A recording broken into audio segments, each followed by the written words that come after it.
Well, it is 6:01, and as Mayor Pro Tem, in the mayor's absence, I will call the February 16, 2021 remote meeting of the West Richland City Council to order at 6:01 p.m. And before we get started, Stephanie, if you would, please read the virtual ground rules and then call roll. Sure. I don't see any members of the audience, and I think we all know the ground rules pretty well by now, so I'll skip to call in the roll. All right, Richard Bloom. Here. Fred Brink. Here. Gail Brown. Here. Rich Buell. Here. David Fetto. Here. John Smart. Here. And I will note when Kate Moran joins the meeting. All right. Thank you very much, Stephanie. I will lead the Pledge of Allegiance. So Stephanie, if you will do what you need to do to mute everyone.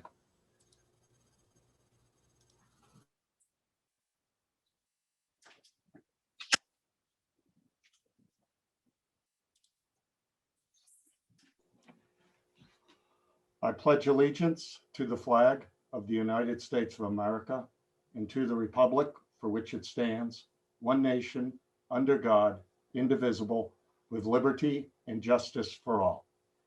Thank you.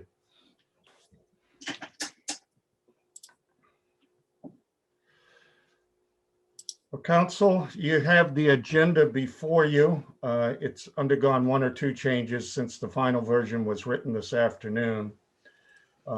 Do I have a motion to approve the agenda as presented for this evening?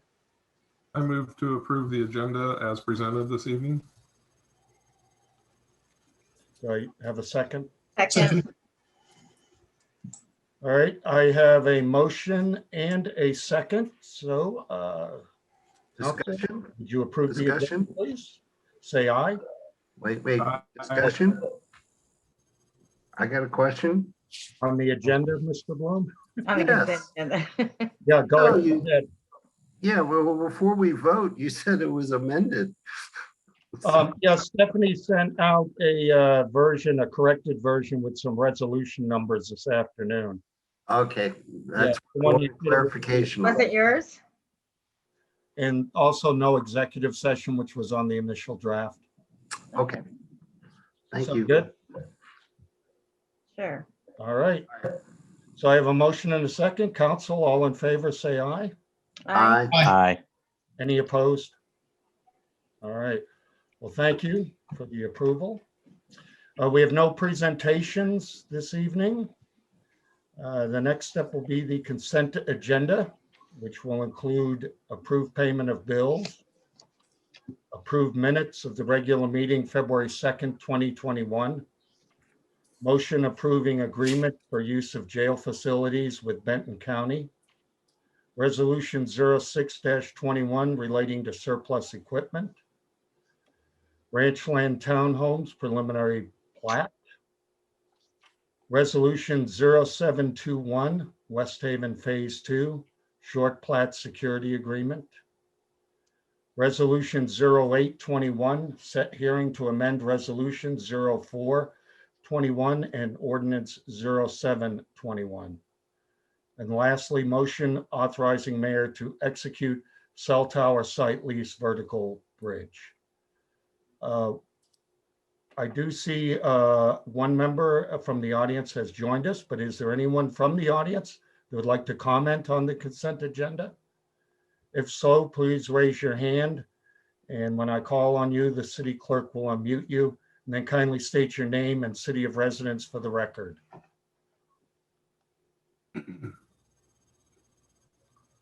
Stephanie, do you see any raised hands? I do not. All right. Stephanie, would you like to, excuse me, maybe describe how to raise your hand on this system? Sure. So on the video view at the very bottom in the middle, there's a little hand emoji. If you click on that, then it'll indicate here on my participation list that you would like to speak. And it does not look like we have any phone-only participants to utilize that system. Thank you. So once again, is there anyone from the audience who would care to speak to the consent agenda?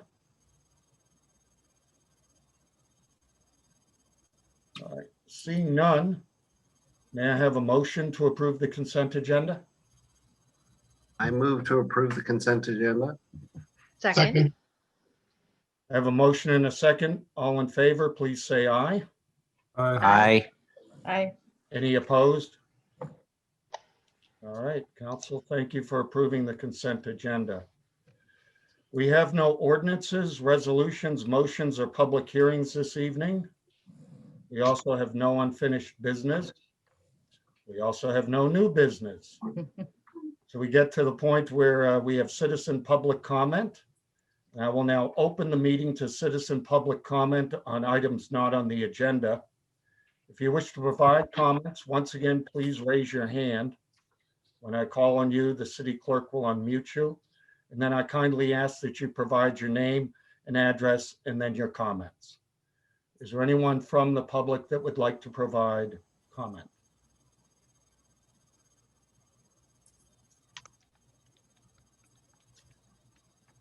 Stephanie, I see no hands raised. Do you? I do not. All right. We'll close the public comment section.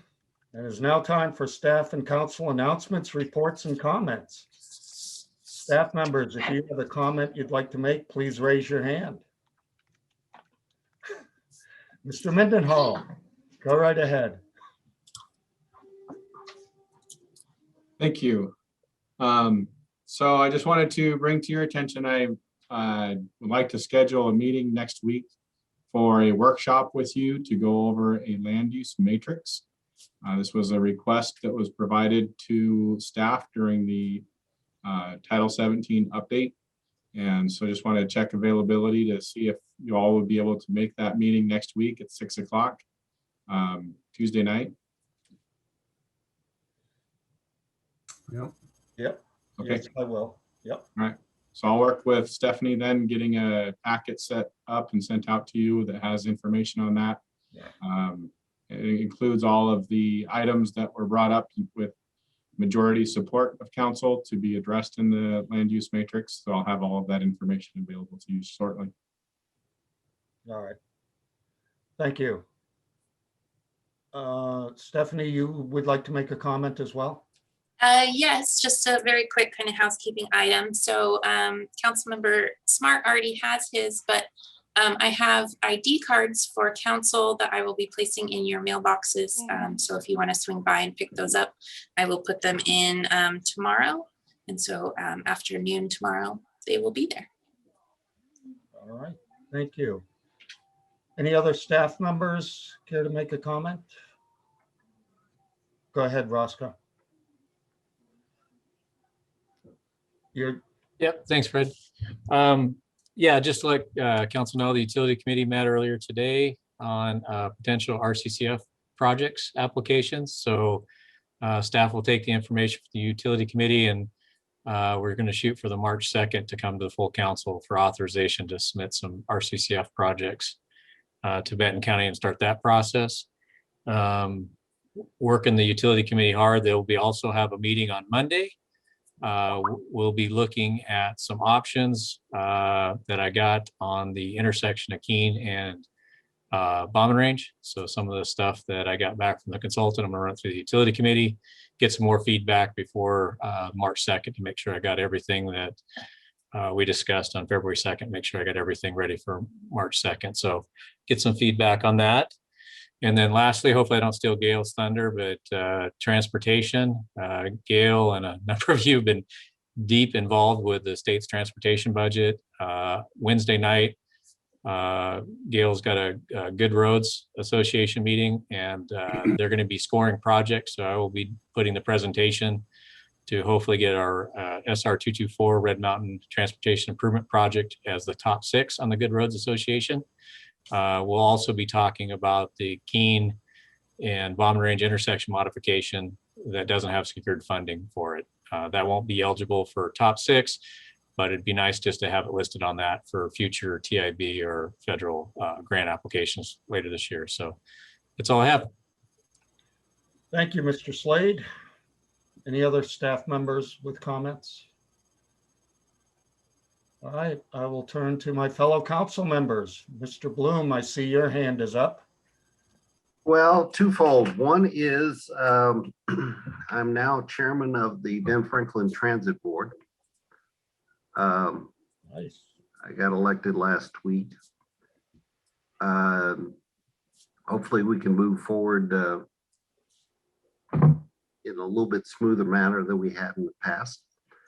The other question was the message I sent relative to Zoom. I don't know if Stephanie has had a chance to really look into it, but using Zoom, I've found that they've opened up a new app or a new search engine called Zoom Info. And it appears to be using Zoom meeting participation to align individuals with functions within organizations. And it's getting a little invasive. And I'm a little concerned that possibly the use of it during our executive sessions will compromise some information. I know the federal government has outlawed Zoom within DOE, or I know for Department of Energy has outlawed Zoom use on federal computers. And what I'm suggesting is we go to meeting as our platform for virtual meetings. But the example, you can personally go and search on Google Zoom Info with your name and your city and see what comes up. You'll be quite surprised and you'll see that a lot of the information is linked to your participation within Zoom meetings. And so I don't know whether you want to share the information I sent over. I'm making a suggestion to the transit board to move off Zoom. I'm now a transit supervisor at the transit board, according to Zoom Info. I'm also a fish person because Yakima Fish, I mean, it's kind of interesting to look at the links. I'm tied to my daughter's business up in Minnesota because we had a family conference on Zoom and she logged on her business computer. So it's kind of incestuous. So I do have some real serious reservations about our continued use of Zoom. Yeah, I know you copied me in particular on that information, Mr. Bloom. I have not had a chance to review it fully myself. Well, I didn't want to share it, in a non-public meeting perspective, but I knew you were going to run this meeting today. So yeah, that's why I copied you and most of the direct staff. Yeah, understood. I haven't had a chance to look at it, but we are not having an executive session today. But I think it'd probably be best to just have a discussion on this topic, in the upcoming week, because I know that Stephanie has looked into it as well, and I saw you had some information as well from your perspective. So I personally would like to defer comment on this and take it up, with the mayor. No, I mentioned this in the meeting because I wanted to bring up to the other council members. All right.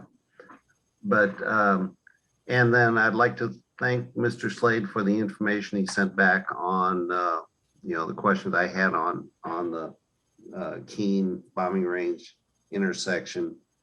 I haven't had a chance to digest all of it, but I'm still leaning towards other solutions than building a gigantic intersection because as Ms. Moraine said, you build it and they will come. And so the question comes down to is, are there other alternatives to facilitate our citizens rather than facilitate excess traffic from Hanford? So that's my point. Thank you. Thank you, sir. Councilmember Brown, you have your hand raised. Did you say me? Yes, I did. Yeah. Okay, well, I attended with Fred. We went to the city action days the other day. We I did. didn't do transportation. I actually swung into housing.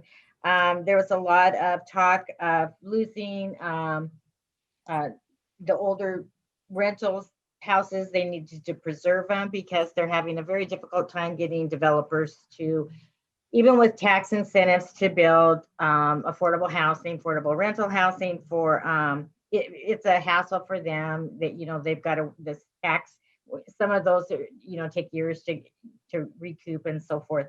So they're talking about trying to preserve stuff that they have.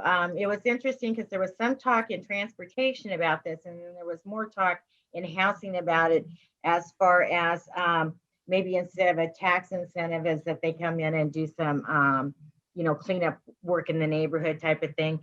I also talked to Habitat. They're following a couple of these things as well. But if they would come in and I know that Habitat, they have, I can't remember, maybe Eric does, but I think they have 9 or 10 house development that they're doing over in Pasco, and Pasco does require them to do the front end. And so I know that had mentioned that was it takes a big hunk of what they've planned for, and it adds to the cost. Well, the way they talked about this is that maybe we can match that up. And especially when they're doing some backfilling. And I think I saw Smile a Mile just did some backfilling in Kennewick. I know Habitat for Humanity's did a while back, 2 years ago in Kennewick, where they did the neighborhood. So I was kind of looking at some of those type of things. I know I've been to a lot of other things. I just don't really remember what all they were. So I guess, I did do that transportation. I kind of popped in there this morning, Mr. Slayton. And it was actually, it's going to be a 2-day conference, and it's in conjunction with Oregon. And I didn't realize how much intertwining funds that, transportation and fish funds that we do with Oregon and coordinate with them. But it's quite a bit, apparently. I didn't stay for the whole thing. I kind of have other things to do. But, they did say the passenger only electronic ferries they're looking at, and they've done extensive studies on this. It's funny when you pop into different meetings from different areas or so forth, that in some of those there is a very intense movement to right now change out fuels and change them to electric, and the amounts that people are willing to pay sound so different, and the timeline sounds so different.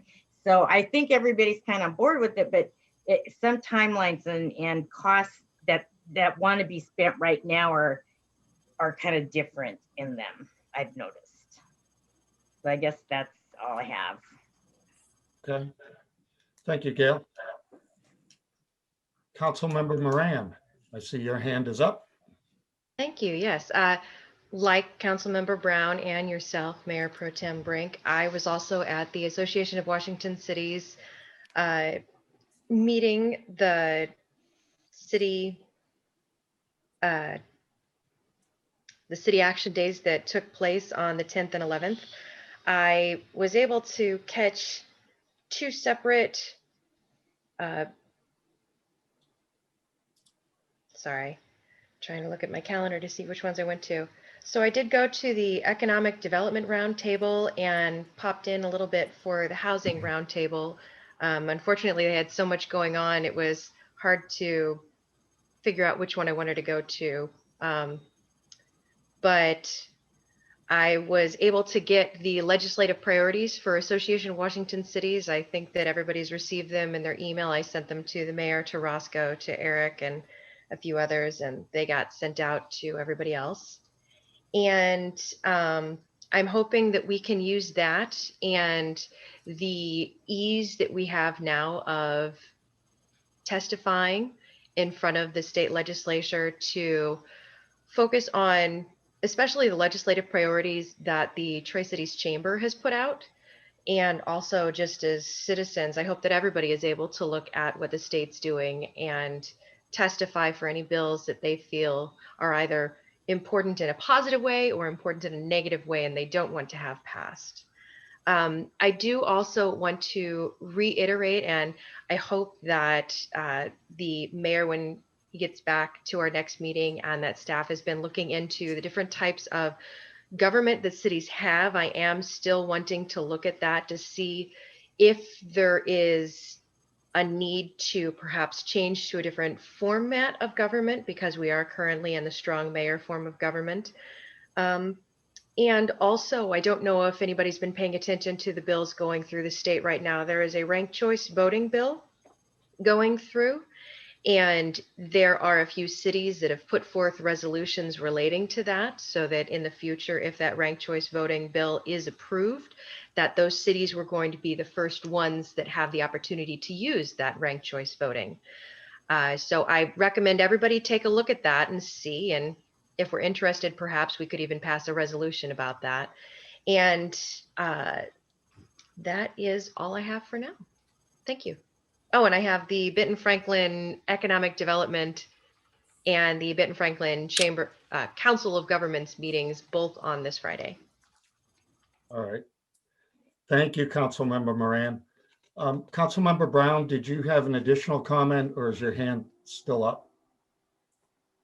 I actually, Aaron was talking that REA may have started a program to help people in need, and I was gonna see if we could get a statement on that. Maybe not.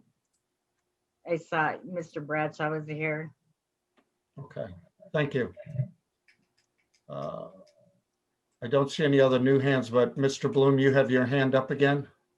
Yeah, I just jumped in real quick. I'd sent a note in relative to organic recycling that the Conservation District website had started, but the Conservation District will be getting their stargrass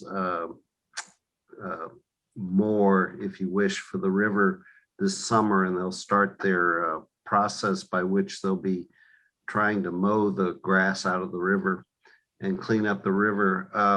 That will result in a significant amount of organic material that may be available for use in factoring into the development areas that are coming in to reduce their water usage and put the organic tillet back into the soils. So that's something to look forward to, because it would be relatively easy to bring into the city and provide some amelioration of the soils. All right, thank you, Mr. Bloom. Seeing no other hands at this point, I will just mention what my take from City Action Days was from last week. In addition to some of the breakouts that Council Members Brown and Moran attended, I also sat in on the police reform discussion.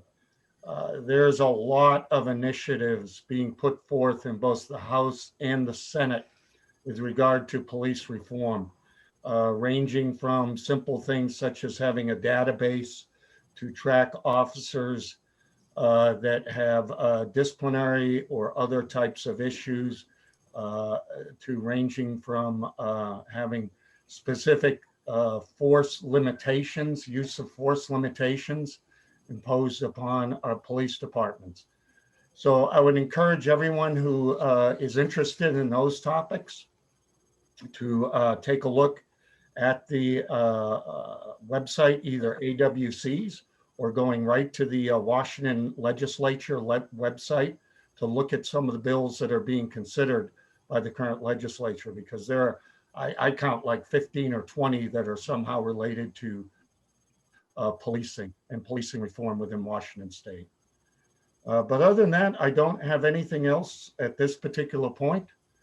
So if there is nothing else, we will call the meeting adjourned at, wow, 6:28, 6:25. So everyone have a great evening. Thank you very much. Right.